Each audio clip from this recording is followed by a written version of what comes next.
Самана Хундутунухат.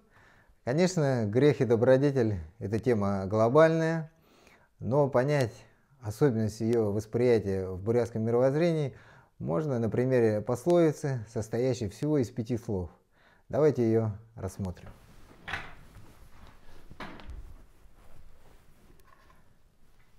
Итак, друзья, эта пословица выглядит так. Нугул буин хойр ахыду.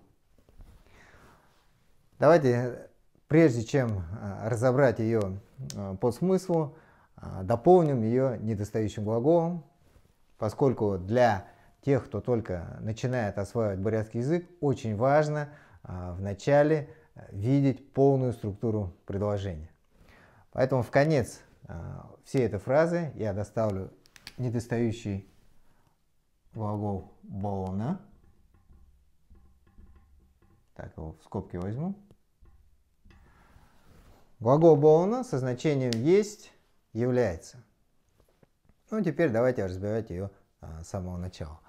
«Нугу» – это слово со значением «грех». Еще одним его значением является «хитрость», но в данном случае оно употреблено как раз в своем значении «грех». «Буин» – это добродетель, благодеяние, слово, заимствованное из санскрита. И третье слово у нас «хойер».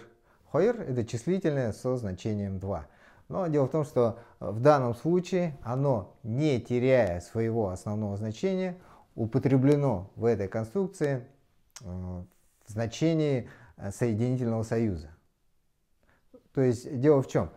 Когда вот это слово «хойер» стоит после двух объектов, оно их объединяет, а точнее соединяет, выполняя роль союза «и» в русском языке. Ну, если бы здесь было 3 предмета, то мы бы сказали «гурвун», 4 «дурвун» и так далее. Это особенность бурятского языка. Соответственно, «нугул буин хойер» мы можем спокойно перевести как «грех и добродетель». Идем дальше. Аха. Вот те, кто смотрит казахские фильмы, наверняка обратил внимание на то, что старших по возрасту мужчин там называют ага или агашка. В бурятском языке то же самое. Мы часто называем старших братьев ахышка. Соответственно, аха – это старший брат. Ду – это младший брат. И вот когда эти два слова стоят в позиции рядом друг с другом, они создают такой собирательный образ. То есть старшие братья и младшие братья. Соответственно, этот образ передает значение родные братья.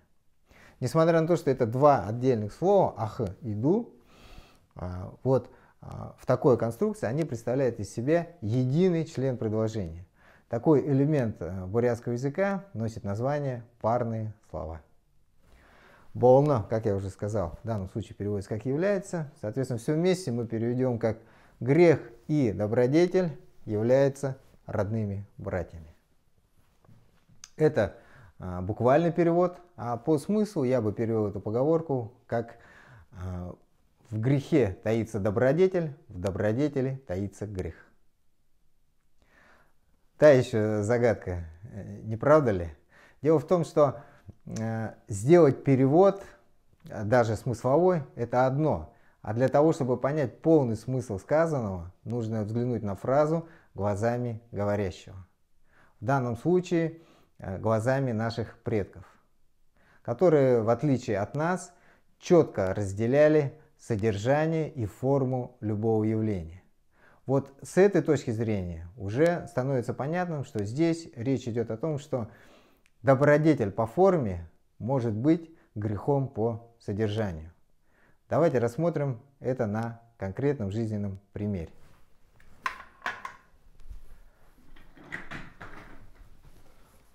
Представьте, друзья, что человек обратился к вам за помощью. Помощь просящему – это добродетель, однозначно.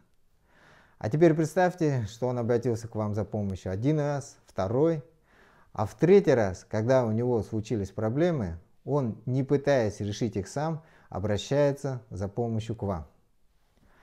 Если в такой ситуации вы поможете человеку, то это будет добродетель по форме, а по содержанию это будет уже грех. Поскольку вы лишите человека возможности попытаться решить проблему самому. То есть лишите его возможности развиваться самостоятельно. Ну, говоря по-простому, избалуйте его. Соответственно, это грех. Ну, это всего лишь один из жизненных примеров, который иллюстрирует смысл данной пословицы. На самом деле их гораздо больше. Чаще всего мы просто не понимаем, что нам кажется, что мы делаем благое деяние, а на самом деле грешим. Нугул буин хайр ахаду. Друзья, осваивайте бурятский язык, и он поможет вам принимать верные решения в самых сложных жизненных ситуациях. Дахин Лузатра Байрте.